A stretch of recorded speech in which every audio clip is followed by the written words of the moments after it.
Hello everyone, and thank you so much for your interest to our work in the blind school, and thank you so much for your financial and also prayer support.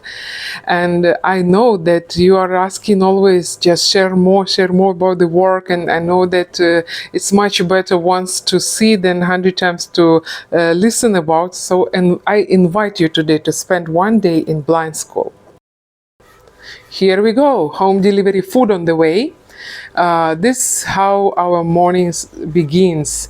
Our staff, they went on market, they choose some vegetables, what will be cooked for today, and using this rickshaw we brought this to the hostel to keep it in the kitchen. We always call our children to help in different kind of things. That's not because we are lazy or we are not have enough staff. It's because that they have to learn a little more than just the knowledges. Not every one of them will be able to handle their study, but everyone should handle their life. Right now we are having a cricket camp. This is camp organized of Association of Blind Cricket or Cricket for Blind, and two of our girls, they already a part of the team and they play for West Bengal. So this cricket is to teach other girls a basic knowledge how to play cricket, and as well as to see who is playing good, to give them chance so they can also join the team and to play. Office also does the work. Here we have a parents who brought for admission a new boy, but the problem is the boy not only blind but he has autism also. Unfortunately, this is already a third child with autism, and the main thing that we cannot admit these children. They cannot stay in the hostel among the other children because autistic children they need their family. This is one more boy. He's much elder.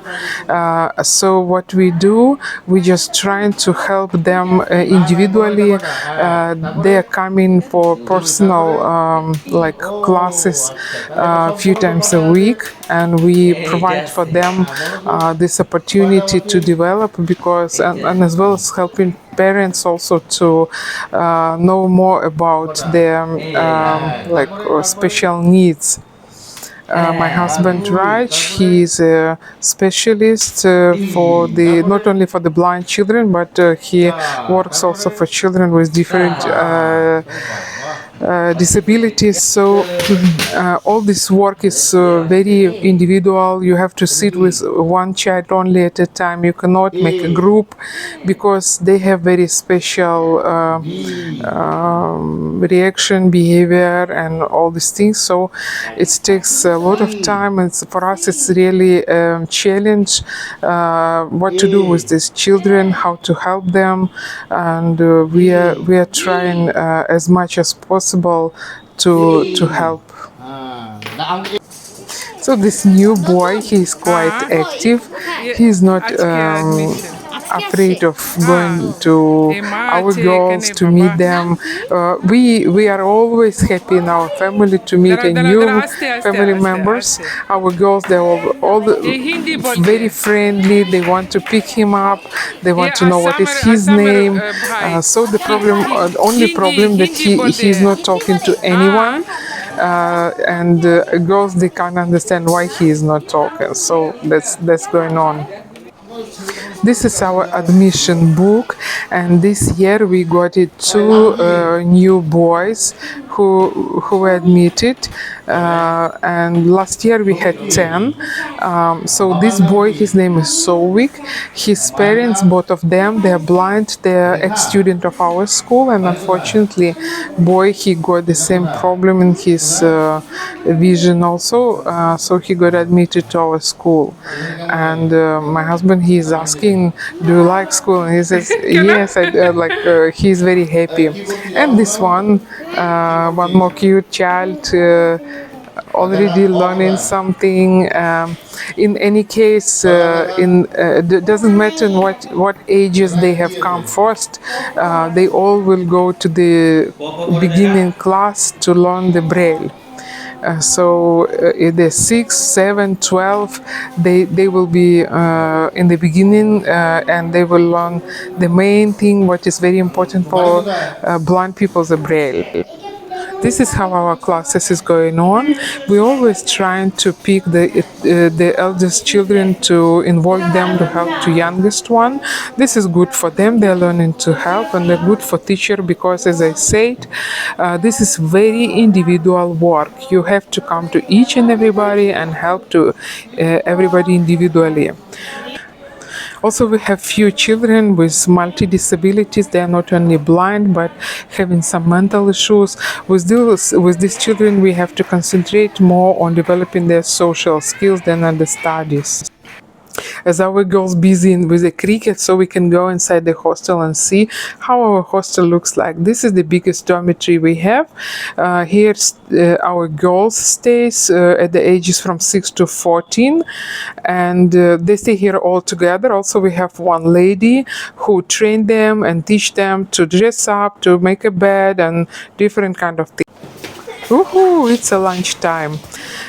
All our children, they're taking care of their things. We are training them, and we are teaching them to take care of their own plates, clothes, bed, and all these things. So they're taking their plates and they're freshing their plates before going to a lunch room.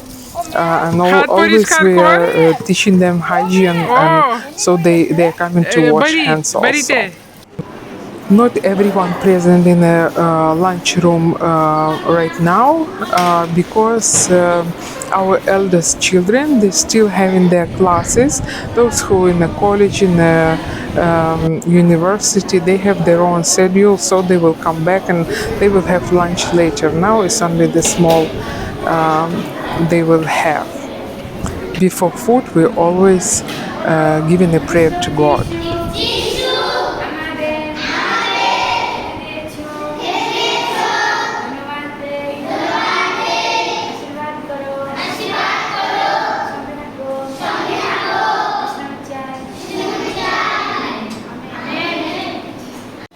And now is my favorite. Guys, what's going on? Why are children eating with hands? You cannot buy spoons. What's going on? It's okay. It's okay. Eating with hands is a part of Indian culture. Nothing wrong in that. It's totally okay. You have to just accept that.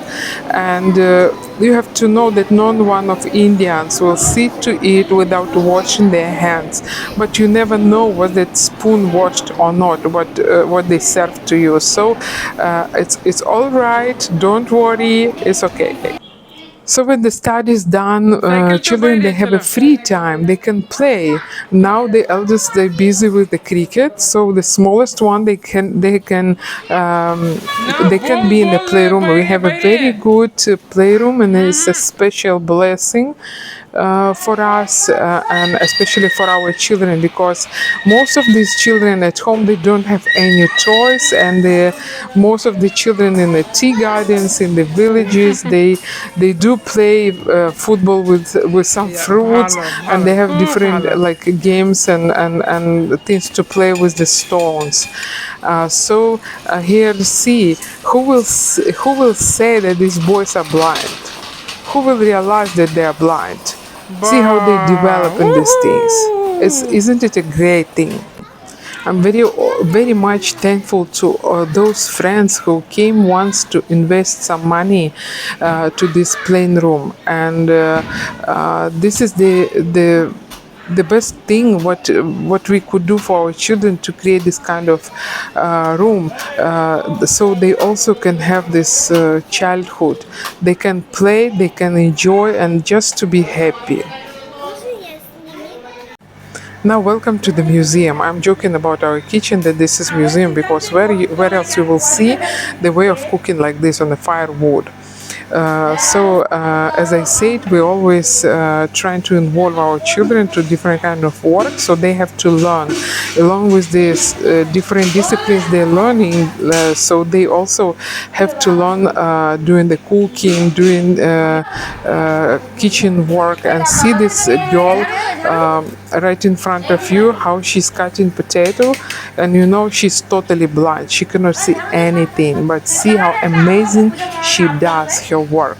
I'm very much afraid of this knife, I've never used, but they do, and this is the this is what I say always with people. They ask me how they can do, it's about how you will teach them. See, they can fry. Their chapati. They can roll. They can do anything. It's just about teaching them to do. Because I believe in the teaching, so from this year we started a big challenge project, you can say. We started to teach blind girls having a mental issues to make cookies, to bake. We even have a big dream to open a social bakery if we will be successful in this teaching. So we are teaching them to work with dough to make the cookies. It's a simple things. It's not something because we're just in the beginning. The first time, some of them they have never tasted butter. Some of them they see all these things first time. So. It will take time for them to pick up, but I believe and I can see that they can do. See, they have made a beautiful cookies. They were enjoying with that cookies. Every evening we come together to join our hearts in the prayer and to be thankful to God for the day we had, for the food we had, to pray about our needs, about our friends. So this is our common daily prayer, and we pray for you also, for those people who are helping us, supporting us, and doing so many things that this project to be continued. Thank you so much for spending this whole day with me in a blind school. And I know that back of mind of some people, there is a question: what is the future of these children? Do they have any future?